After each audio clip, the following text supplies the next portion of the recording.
Ya, Bu Santi Simanjuntak, silakan berdoa. Iya, baik, mari kita berdoa. Bapa di sorga, terima kasih untuk pagi hari ini Tuhan. Kiranya puji-pujian yang kami naikkan dapat menyenangkan hati-Mu. Dan sekarang kami siapkan hati kami Tuhan untuk mendengarkan firman-Mu. Firman yang akan menjadi rema dalam kehidupan kami sehari-hari. Urapi hamba-Mu Pastor Panjang, berikan hikmat untuk cakap mengajari kami. Dan berkati kami semua yang mendengarkan firman-Mu. Di dalam nama Tuhan Yesus. Haleluya. Amin. Amin. Terima kasih Bu Santi Simanjuntak. Selanjutnya kita akan membaca firman Tuhan dari 1 Tawarikh 18 ayat 1 sampai 17. Silakan Bu Nerliana. 19 Pak ya, digeser ya, diralat sama pastor. 1 Tawarikh ya, pasal 19. 1 Tawarikh pasal 19 ya. Ayat 1 sampai 19. Silakan Bu Nerliana. Baik, terima kasih Pak Enardo. Salam Pak Enardo. Salam Pastor Paul, Bu Ana, Wisely. Salam Bapak Ibu semua yang ada di Zoom dan di YouTube. Dan salam untuk saudara kami yang menonton kembali siaran kita ini. Puji Tuhan, kita membaca firman Tuhan dari kitab 1 Tawarikh 19 ayat 1 sampai 19. Demikian firman Tuhan.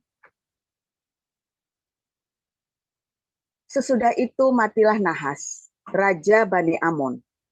Lalu anaknya menjadi raja menggantikan dia. Lalu berkatalah Daud, aku akan menunjukkan persahabatan kepada Hanun bin Nahas, sebab ayahnya telah menunjukkan persahabatan kepadaku. Sebab itu Daud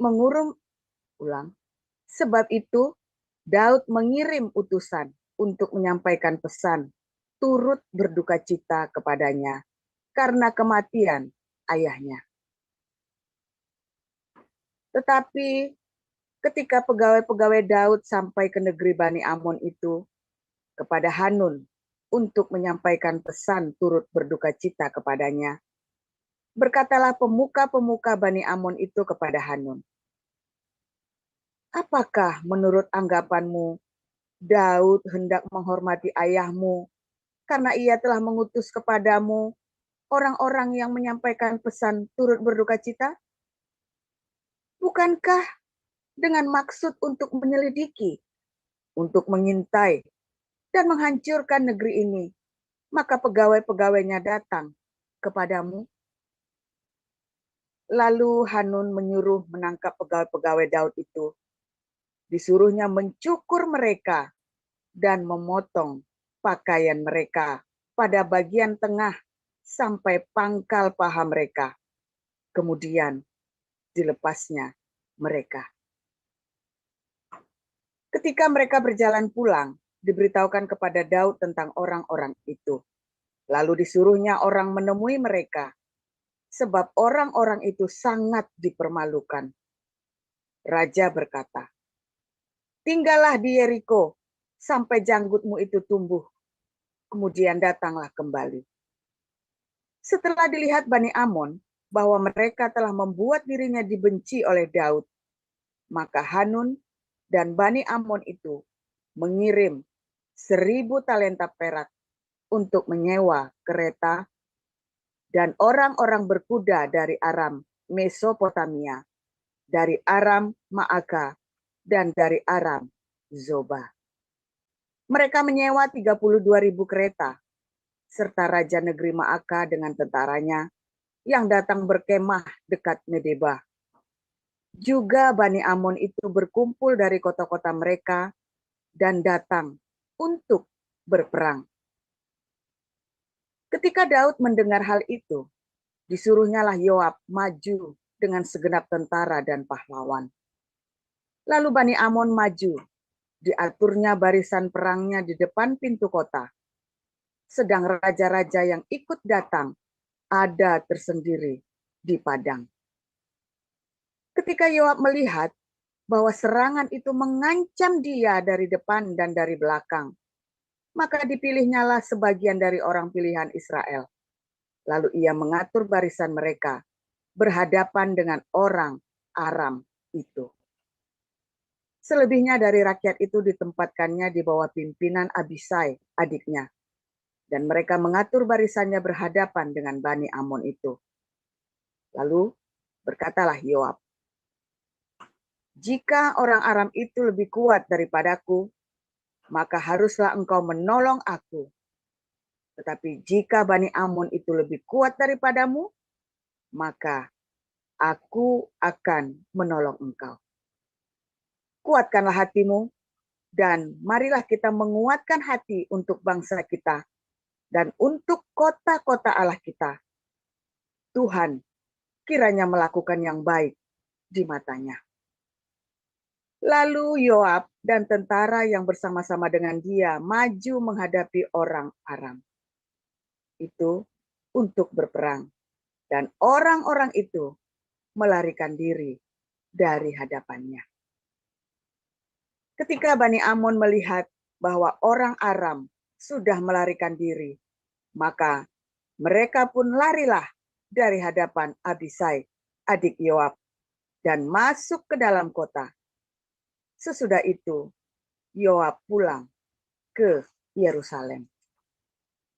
Ketika orang Aram melihat bahwa mereka telah terpukul kalah oleh orang Israel, maka mereka mengirim utusan-utusan dan menyuruh orang Aram yang di seberang sungai Efrat maju berperang di bawah pimpinan Sofah, panglima tentara Hadadezer. Setelah hal itu diberitahukan kepada Daud, maka dikumpulkannya seluruh orang Israel di seberanginya sungai Yordan, lalu sampai ke dekat mereka, dan diaturnya barisannya melawan mereka. Ketika Daud mengatur barisannya berhadapan dengan orang Aram itu untuk berperang, maka mereka bertempur melawan dia, tetapi orang Aram itu lari dari hadapan orang Israel, dan Daud membunuh dari orang Aram itu 7.000 ekor kuda kereta dan 40.000 orang pasukan berjalan kaki. Juga Sofah, panglima tentara itu, dibunuhnya. Ketika dilihat orang-orang yang takluk kepada Hadadezer bahwa mereka telah terpukul kalah oleh orang Israel, maka mereka mengadakan perdamaian dengan Daud dan takluk kepadanya. Sesudah itu, orang Aram tidak mau lagi memberi pertolongan kepada Bani Amon. Demikian. Ya, lanjut Bu Sarma dari Efesus 4 ayat 1 sampai 32. Baik, saya akan bacakan kebenaran firman Tuhan yang terambil dari Efesus 4. Beginilah firman Tuhan. Sebab itu aku menasehatkan kamu, aku, orang yang dipenjarakan karena Tuhan, supaya hidupmu sebagai orang-orang yang telah dipanggil berpadanan dengan panggilan itu. Hendaklah kamu selalu rendah hati, lemah lembut, dan sabar. Tunjukkanlah kasihmu dalam hal saling membantu, dan berusahalah memelihara kesatuan roh oleh ikatan damai sejahtera, satu tubuh dan satu roh, sebagaimana kamu telah dipanggil kepada satu pengharapan yang terkandung dalam panggilanmu, satu Tuhan, satu iman, satu baptisan, satu Allah dan Bapa dari semua, Allah yang di atas semua dan oleh semua dan di dalam semua. Tetapi kepada kita masing-masing telah dianugerahkan kasih karunia menurut ukuran pemberian Kristus. Itulah sebabnya kata Nas, tatkala ia naik ke tempat tinggi, ia membawa tawanan-tawanan, ia memberikan pemberian-pemberian kepada manusia. Bukankah ia telah naik, berarti bahwa ia juga telah turun ke bagian bumi yang paling bawah? Ia yang telah turun, ia juga yang telah naik, jauh lebih tinggi daripada semua langit, untuk memenuhkan segala sesuatu. Dan ialah yang memberikan baik rasul-rasul maupun nabi-nabi, baik pemberita-pemberita Injil maupun gembala-gembala dan pengajar-pengajar, untuk memperlengkapi orang-orang kudus bagi pekerjaan pelayanan, bagi pembangunan tubuh Kristus, sampai kita semua telah mencapai kesatuan iman dan pengetahuan yang benar tentang anak Allah, kedewasaan penuh, dan tingkat pertumbuhan yang sesuai dengan kepenuhan Kristus, sehingga kita bukan lagi anak-anak yang diombang-ambingkan oleh rupa-rupa angin pengajaran, oleh permainan palsu manusia, dalam kelicikan mereka yang menyesatkan, tetapi dengan teguh berpegang kepada kebenaran di dalam kasih, kita bertumbuh di dalam segala hal ke arah Dia, Kristus yang adalah kepala. Daripadanya lah seluruh tubuh yang rapi tersusun dan diikat menjadi satu oleh pelayanan semua bagiannya, sesuai dengan kadar pekerjaan tiap-tiap anggota, menerima pertumbuhannya dan membangun dirinya dalam kasih. Sebab itu kukatakan dan kutegaskan ini kepadamu di dalam Tuhan. Jangan hidup lagi sama seperti orang-orang yang tidak mengenal Allah dengan pikirannya yang sia-sia dan pengertiannya yang gelap, jauh dari hidup persekutuan dengan Allah, karena kebodohan yang ada di dalam mereka dan karena kedegilan hati mereka. Perasaan mereka telah tumpul, sehingga mereka menyerahkan diri kepada hawa nafsu dan mengerjakan dengan serakah segala macam kecemaran. Tetapi kamu bukan demikian, karena kamu telah mendengar tentang Dia dan menerima pengajaran di dalam Dia, menurut kebenaran yang nyata di dalam Yesus, yaitu bahwa kamu, berhubung dengan kehidupan kamu yang dahulu, harus menanggalkan manusia lama yang menemui kebinasaannya oleh nafsunya yang menyesatkan, supaya kamu dibaharui di dalam roh dan pikiranmu, dan mengenakan manusia baru yang telah diciptakan menurut kehendak Allah di dalam kebenaran dan kekudusan yang sesungguhnya. Karena itu buanglah dusta dan berkatalah benar seorang kepada yang lain, karena kita adalah sesama anggota. Apabila kamu menjadi marah, janganlah kamu berbuat dosa. Janganlah matahari terbenam sebelum padam amarahmu, dan janganlah beri kesempatan kepada iblis. Orang yang mencuri, janganlah ia mencuri lagi, tetapi baiklah ia bekerja keras dan melakukan pekerjaan yang baik dengan tangannya sendiri, supaya ia dapat membagikan sesuatu kepada orang yang berkekurangan. Janganlah ada perkataan kotor keluar dari mulutmu, tapi pakailah perkataan yang baik untuk membangun, di mana perlu, supaya mereka yang mendengarnya beroleh kasih karunia. Dan janganlah kamu mendukakan Roh Kudus Allah, yang telah mementeraikan kamu menjelang hari penyelamatan. Segala kepahitan, kegeraman, kemarahan, pertikaian dan fitnah hendaklah dibuang dari antara kamu, demikian pula segala kejahatan. Tapi hendaklah kamu ramah seorang terhadap yang lain, penuh kasih mesra dan saling mengampuni, sebagaimana Allah di dalam Kristus telah mengampuni kamu. Demikian. Amin untuk firman Tuhan. Silakan Pastor Paul untuk renungan firman Tuhan hari ini.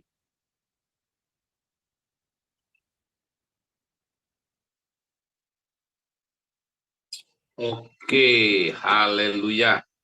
Tolong tadi ditampilkan tadi yang Efesus. Mana tadi? Sebentar. Yang ada kata rendah hati tadi di mana? Di mana sih yang ada kata rendah hati?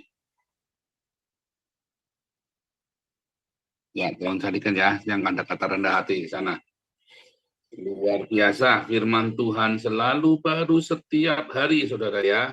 Ketika kita mencari Tuhan dengan sungguh-sungguh hati, saudara ya. Ya, nanti sambil Pak Yuda mencarikan kata rendah hati di situ ya.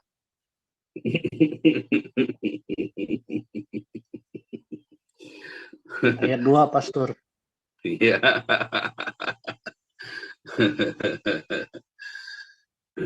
Judulnya hari ini adalah pisau cukur, saudara ya.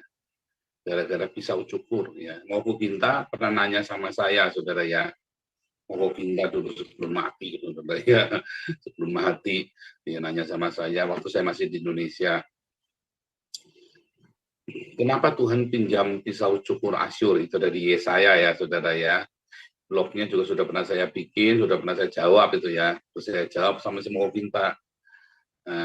Pak, kalau mau tahu tentang mengapa Tuhan pinjam pisau cukur, emang Tuhan nggak punya pisau cukur? Aku udah ngerti ceritanya, asal usulnya pisau cukur ini. Ya, saudara tahu kalau nah ini ya, saudara ya, mengapa? Ceritain dari awal dulu ya. Mengapa orang Yahudi baru menuliskan Torah itu?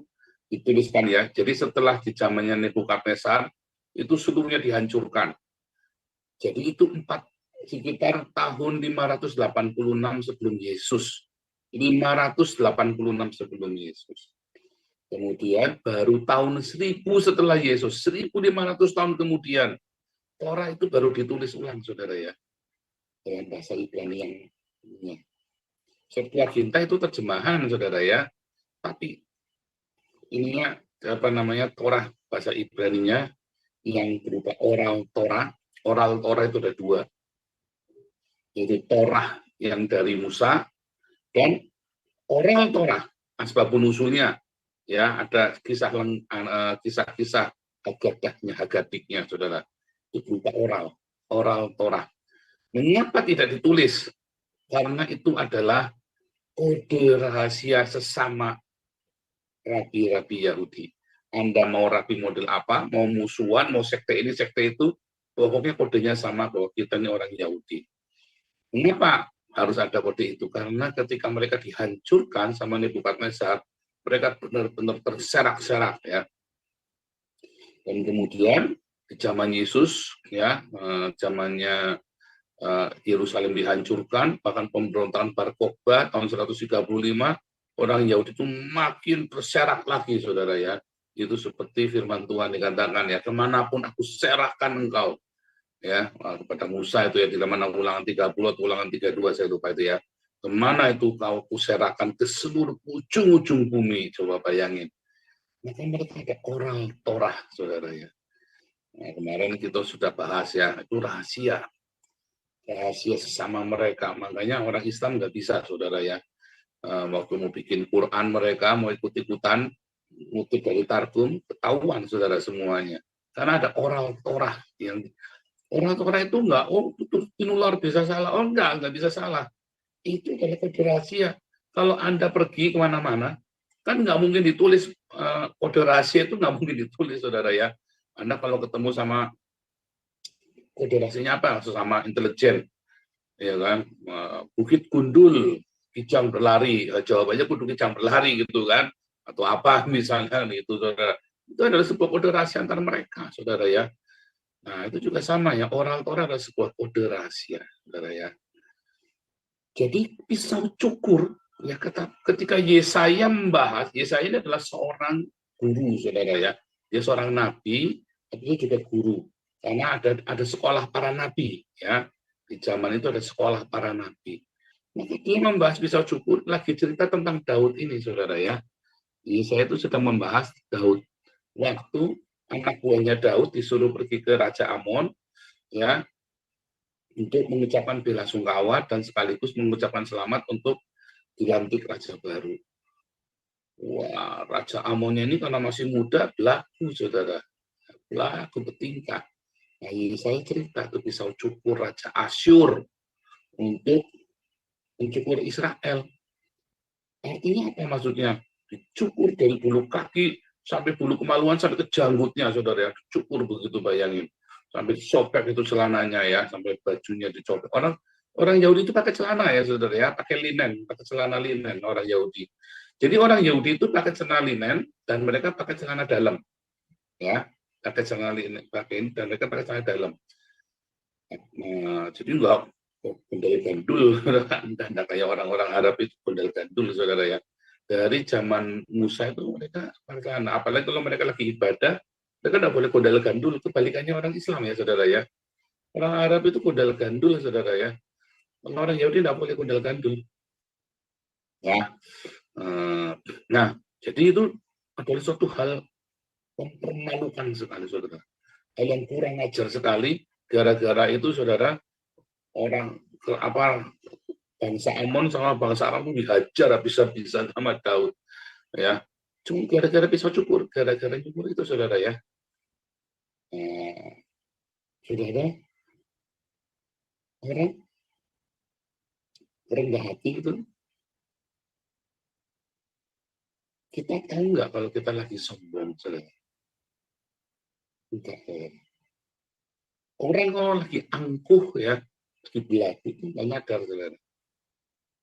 Nggak ada orang sadar kalau dia sedang belagu, sedang sombong, saudara.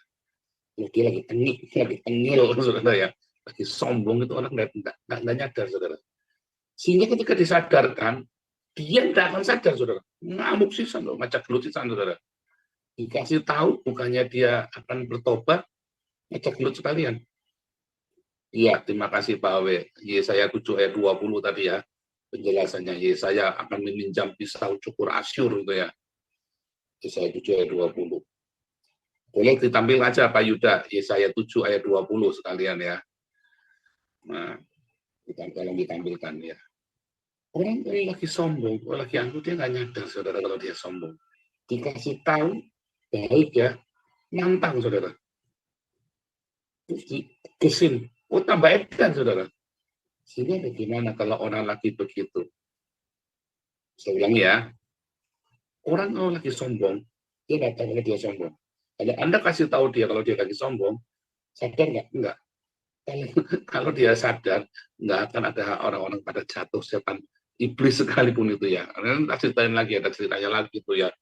Harusnya ikut Hagios Bible College ya. Wah, saya banyak cerita ya, ikut Hagios Bible College ya. Daftar buruan. Kalau di atas 20 kita mulai Agustus, kalau kurang dari 20 kita mulainya Januari, saudara ya. Iya, soalnya supaya kita, karena kan masalah waktu juga ya, saudara ya. Daftar ya, nanti kita kalau di atas 20 orang, kita akan mulai bulan Agustus yang angkatan kedua. Kalau kurang dari 20 ya kita mulai Januari supaya genap di atas 20 ya, saudara ya. Itu kami saya banyak cerita tentang itu ya, saudara ya.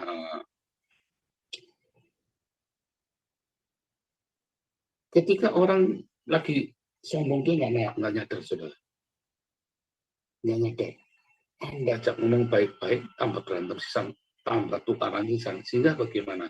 Kalau Anda ketemu orang sombong, ya, Anda percuma nasihati, didiamkan saja, saudara. Kenapa? Karena dia nanti akan jatuh. Ketika dia sudah jatuh, sudah hancur, ya, nyadar nggak? Enggak.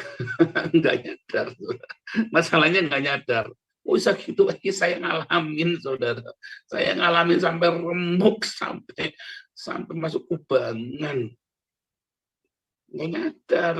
Ya, kalau kita lagi sombong itu tidak ada orang sadar kalau dia lagi sombong sampai dia hancur remuk, kemudian dia responnya apa?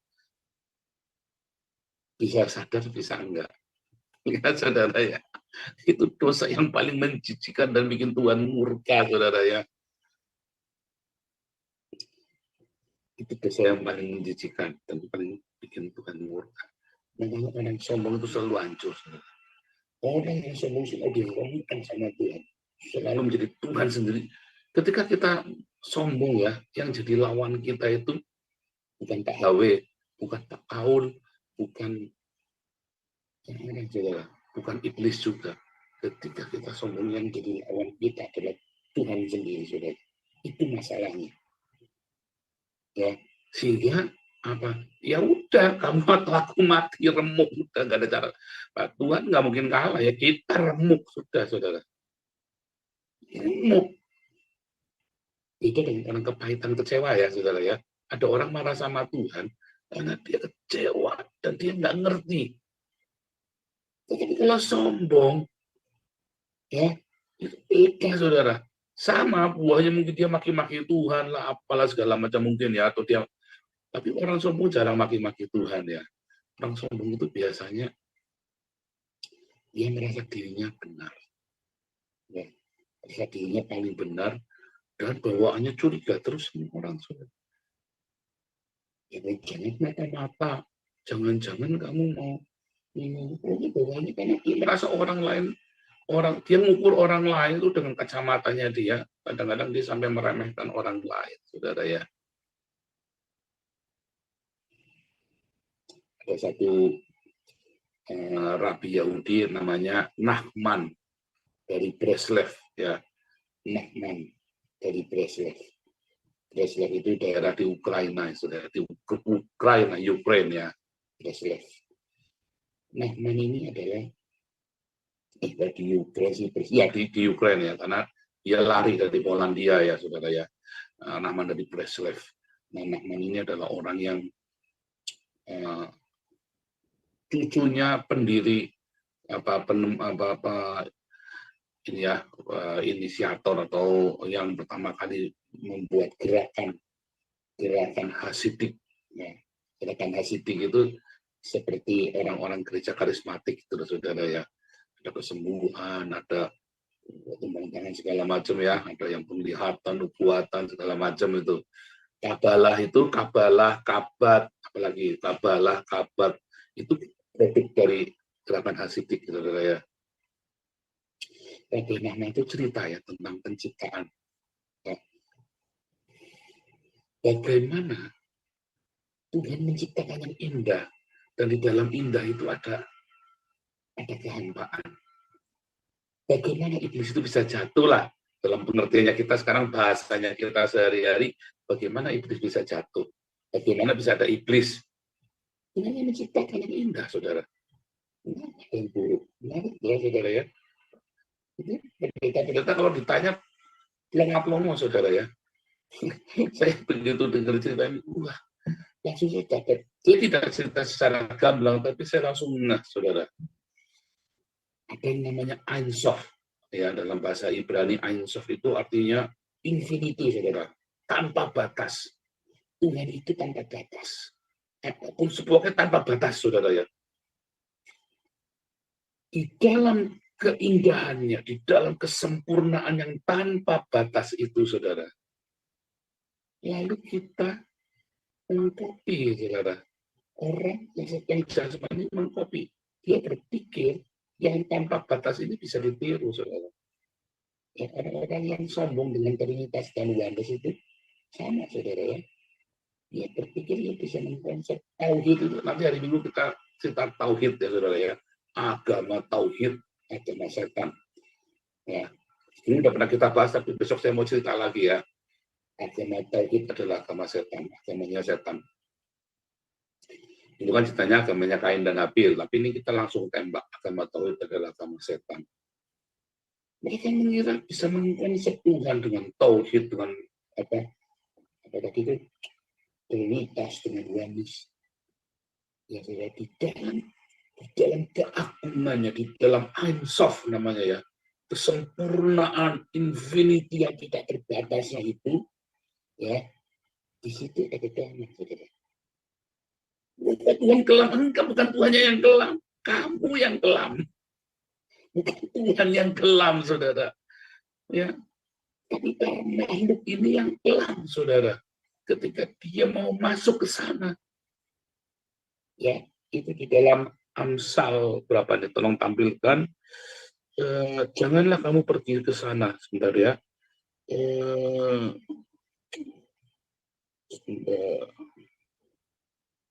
Ini saya tiba-tiba ada ini ya, saudara. Jadi saya nggak siapkan ayatnya.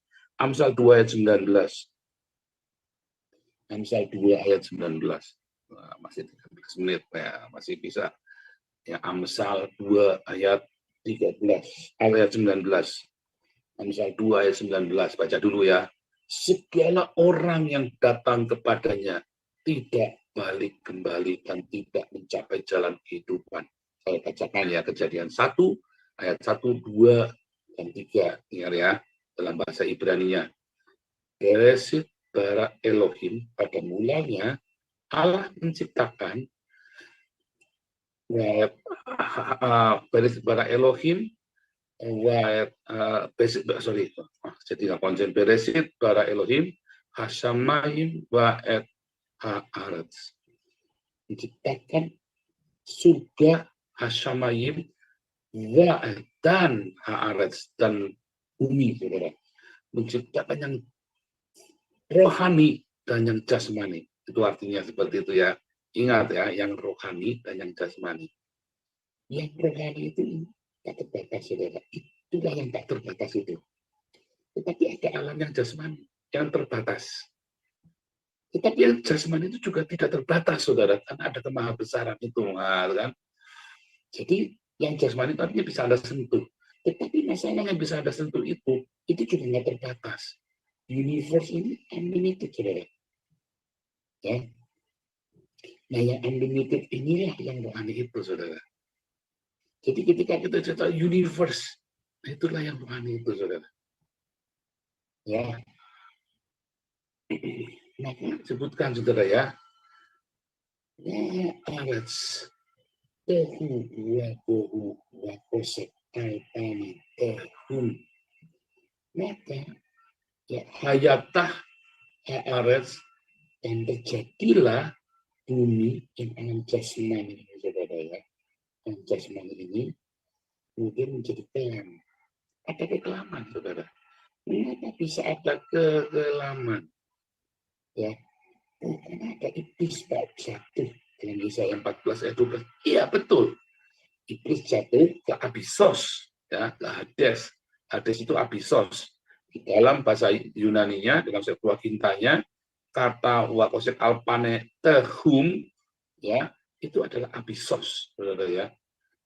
Itu dikata Abyssos. Abyssos yang sama dengan Yesaya 14 ayat 12, Sheol itu Hades, gitu ya. Itu Abyssos, nama lainnya adalah Abyssos. Lalu bagaimana itu bisa ada, saudara, di situ? Bagaimana ada iblis jatuh? Itu bukan iblis jatuh, itu narasinya iblis jatuh, saudara. Tetapi kalau kita cerita bagaimana yang jasmani yang begitu indah ini, diterusin sampai sana, kelam, saudara. Karena Anda berusaha meneruskannya ke sana. Anda pikir Anda sanggup dengan otakmu untuk menyelami Tuhan. Anda pikir orang-orang berpikir, makhluknya berpikir dia sanggup menyelami Tuhan. Dia ikut. Lalu nih, saudara.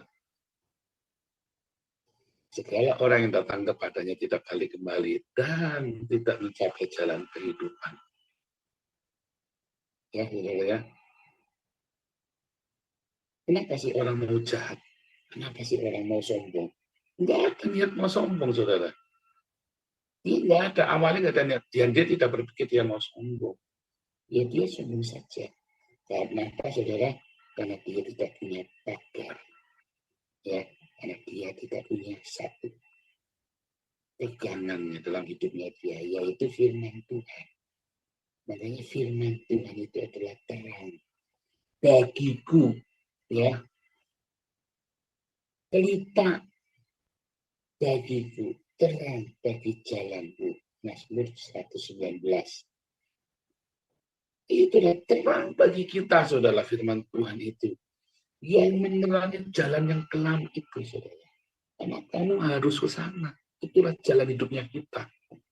Tetapi ketika kita lepas dari firman Tuhan, ya, ketika logosnya itu tidak jadi rema, maka yang ada jalannya kelam, saudara. Anda ingin ikut, Anda pikir Anda sudah benar, kan pengennya benar kan, dan Anda merasa benar tentunya.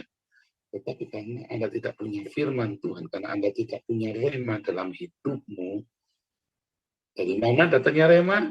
Dari logos. Bagaimana logos jadi rema? Karena Anda punya AKP. Karena Anda tidak punya AKP di situ. Anda masuk ke dalam komunitas, Anda pikir Anda sudah paling benar. Dikasih tahu, ditegur, kasih tahu salah, galakan kamu. Iya kan? Dikasih tahu, galakan kamu. Bisa nggak dibetulin? Nggak bisa. Kamu hancur. Remuk dulu. Karena nanti Tuhan yang ngajarin kamu. Kalau kamu mau membuka hatimu. Kalau enggak, nggak bisa, saudara. Harus. Yang ada mencegah supaya jangan sombong. Yang ada mencegah supaya jangan sombongnya itu apa? Yaitu dengan firman Tuhan dan selalu ada terang, ada cinta di dalam hatimu. Selama itu menerangi, maka tidak akan ada kekelaman. Mengapa ada bisa kekelaman? Kata wakok hayatah haares wakosek alpanetabum itu ya. Itu berasal dari vanity, saudara. Ya, tohu itu dari kata vanity, sombongan, saudara. Kenapa? Kekelaman itu sama dengan kesombongan. Kesombongan itu adalah kekelaman itu kesombongan. Mengapa bisa sombong? Tadinya nggak niat sombong. Ya, tetapi ketika Anda ikut, cinta itu ketinggalan. Anda tidak ikutkan cinta itu, saudara. Sehingga ketika Anda berusaha jalan ke sana, yang ada adalah kesombongan. Di dalam kesombongan ada kekelaman. Ada kehampaan.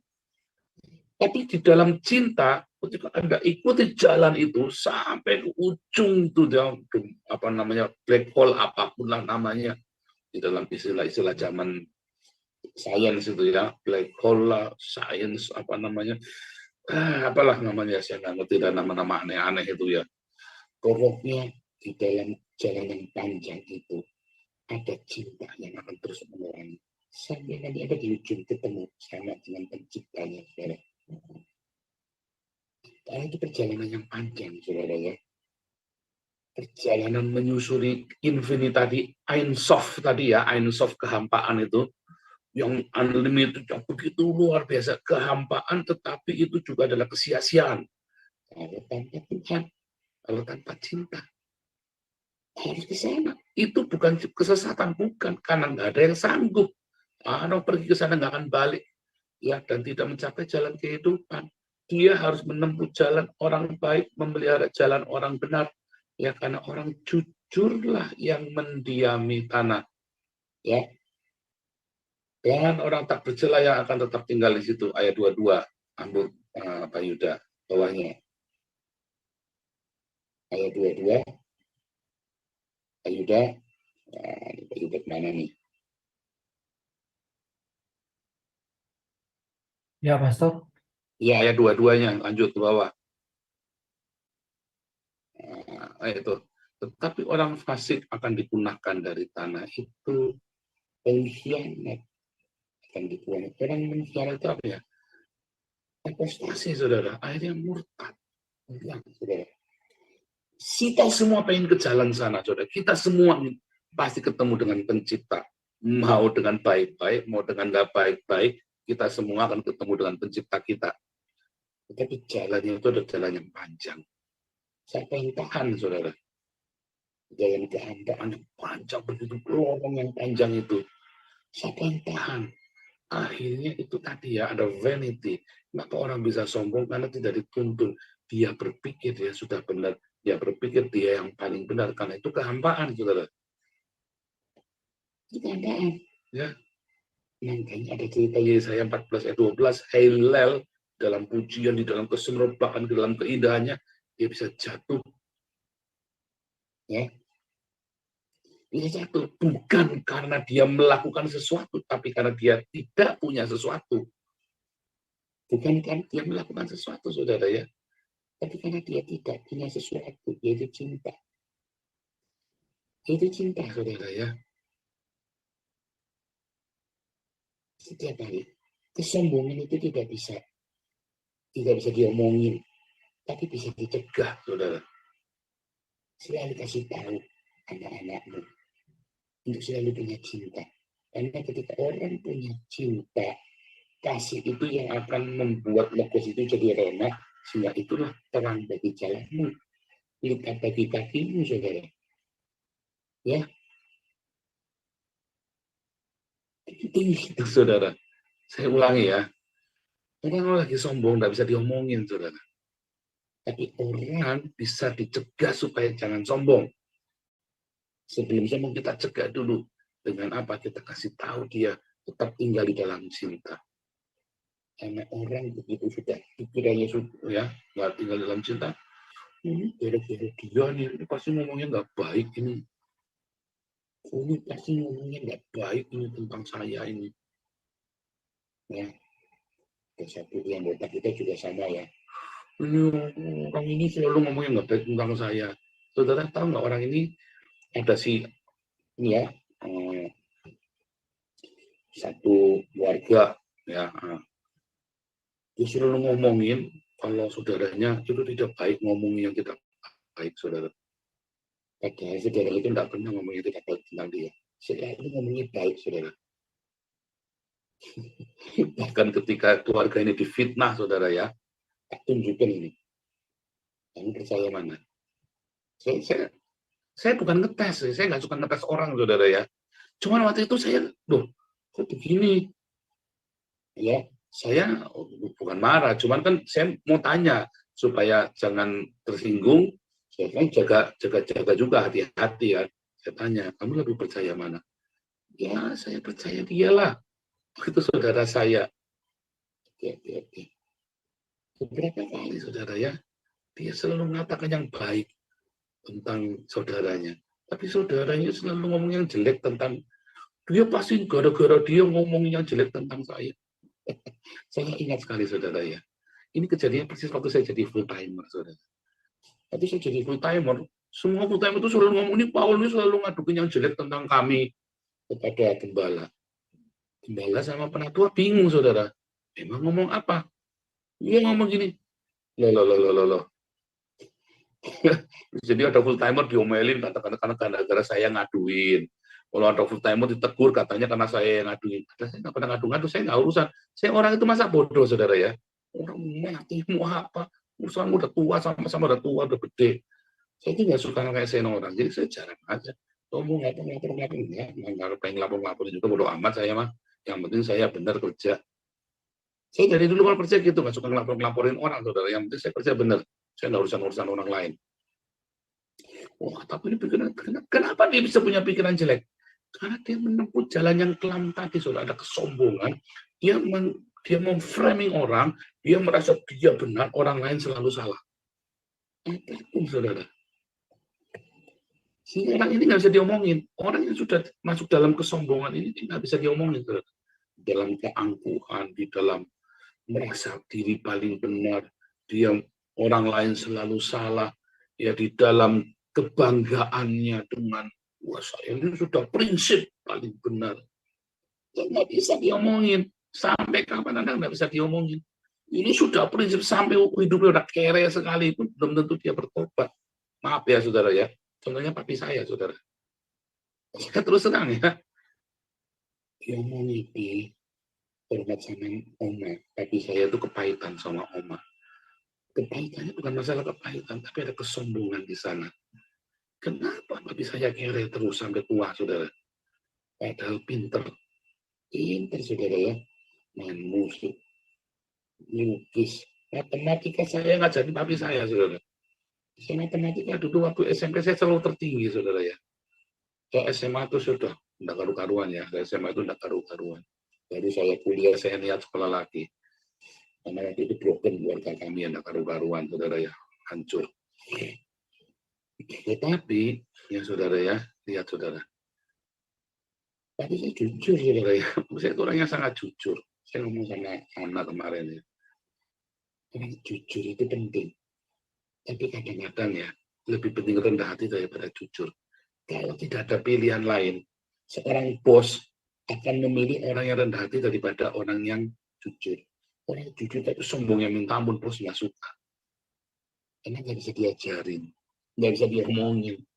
Tapi orang, kalau dia mungkin tadinya nakal, suka nyatut, tapi dia rendah hati, nurut, diomongin. Ada harapan dia buat berubah. Ya, Anda coba nih. Cek deh. Orang-orang, ya, dengan kepercayaannya bos-bos gede, kadang-kadang dia bukan orang yang jujur, saudara. Ngajar kadang-kadang. Tapi dia orang yang rendah hati, yang dia mau. Penjilat Pak, bukan penjilat, saudara. Anda kadang-kadang pikirannya nggak bisa membedakan mana orang rendah hati, mana orang cari muka. Itu, karena Anda sendiri tidak rendah hati, sehingga Anda nggak tahu. Sekalipun cari muka deh, gimana dikira gampang cari muka, saudara jilat itu dikira gampang. Saya nggak pernah bisa menjilat orang, saudara ya. Stres saya menjilat orang. Yang saya pernah jadi direktur di perusahaan, kita omset tinggi terus, bosan kita naik terus, masih nyalain kita. Padahal dia mau berapa, tak kasih lebih, saudara. Tak balik mejanya, saudara. Dan kapan saya pernah menjilat? Saya tidak pandai menjilat, saudara ya. Itulah kesalahan saya mungkin. Mungkin itu kesalahan saya. Tetapi saya tidak pernah menyesal. Tetapi ada beda, saudara. Saya sombong. Nah, itu yang saya sesali. Saya tahu saya sombong. Saya angkuh. Saya bangga dengan diri sendiri. Ya. Nah, itu kesalahannya. Sadarnya waktu sudah di bawah, saya baru nyadar, saudara. Sudah hancur-hancur, udah kere, sudah hancur, udah. Untung nyadar. Kalau nggak nyadar, saya nggak di Haifa. Aduh, kalau nggak nyadar, kita nggak jadi seperti ini. Ya. Jadi kehampaan itu bukan Tuhan yang ciptakan. Kejahatan itu bukan Tuhan ciptakan. Tapi ketika kita mencari Tuhan tanpa cinta, kita cari Tuhan mengikuti jalannya tanpa cinta, saudara. Disitulah kehampaan, disitulah kejahatan, kesombongan. Dan dia sadar, kita nggak sadar, saudara. Kita orang beragama, banyak orang beragama nggak sadar kalau dia lagi sombongnya. Tuhan bilang apa, saudara ya? Orang-orang beragama yang sombong ini kan, apakah dia mendapat doanya? Enggak. Dia sudah mendapat upahnya waktu dia pamer dengan agamanya, aktivitas agamanya. Ya, dia sudah dapat upahnya dengan pujian itu. Apakah dia mendapat jawaban dari surga? Enggak, kata Tuhan. Ya, karena itulah jalan yang paling dekat dengan kehampaan, kan jalan agama. Paling dekat dengan kehampaan, tapi dengan kesia-siaan. Ya, balik lagi ke ayat 19 tadi, Pak Yuda. Orang yang pergi ke sana nggak balik lagi. Itulah hadis, saudara. Makanya mereka perginya ke hadis orang-orang beragama itu. Hari ini kita akan lanjutkan, saudara, ya, topik ini. Saya tidak boleh bilang, ya, Anda sudah bertobat dari kesombongan, enggak. Tapi ketika Anda sudah hancur, ya, ingat-ingat omongan saya. Kalau saya lagi hancur, ingat-ingat omongan saya, saudara, ya. Tapi Anda yang sekarang ini, ya, Anda nggak tahu sombong. Karena sombong apa enggak kita nggak pernah tahu. Oh, Anda melekat dengan sang cinta itu, saudara. Melekatlah dengan sang cinta. Supaya hatimu alerta beres. Ya, melekatlah dengan sang cinta. Mungkin orang sakiti kamu, mungkin orang salah paham sama kamu. Makanya saya kalau sudah begitu ya, saya tahu ini orang, oh ini orang kepala batu, sombong. Saya nggak akan jawab, nggak mau debat. Kebal ngapain nih? Ikutin, saudara. Sudah nggak saya buka sama sekali, saya delete, saudara. Terus gitu, saya maksudnya. Pokoknya saya sebagai gembala, saya ngajari. Kamu dengar mau enggak nasibmu sendiri. Saya cuma ikut nangis saja sedih. Dan kita nggak bisa bantu. Ya, kita ada aturan, ada SOP. Di sini semua ada SOP-nya. Para pengurus ikutin SOP-nya. Ya, jangan bertengkar. Ketika Anda sombong, disitulah ada pertengkaran. Kita nggak ngerti, saudara ya. Orang sombong ketemu orang sombong, sama-sama tersesat, sama-sama lagi kosong. Kayak Anda lagi di tempat gelap, ya, terus Anda saling teriak, Anda saling menyalakan di tempat gelap, Anda nggak bisa lihat satu sama lain. Anda merasa yang satu paling ganteng, yang satu paling ganteng. Makanya dua-duanya monyet, saudara. Haleluya, Tuhan Yesus memberkati.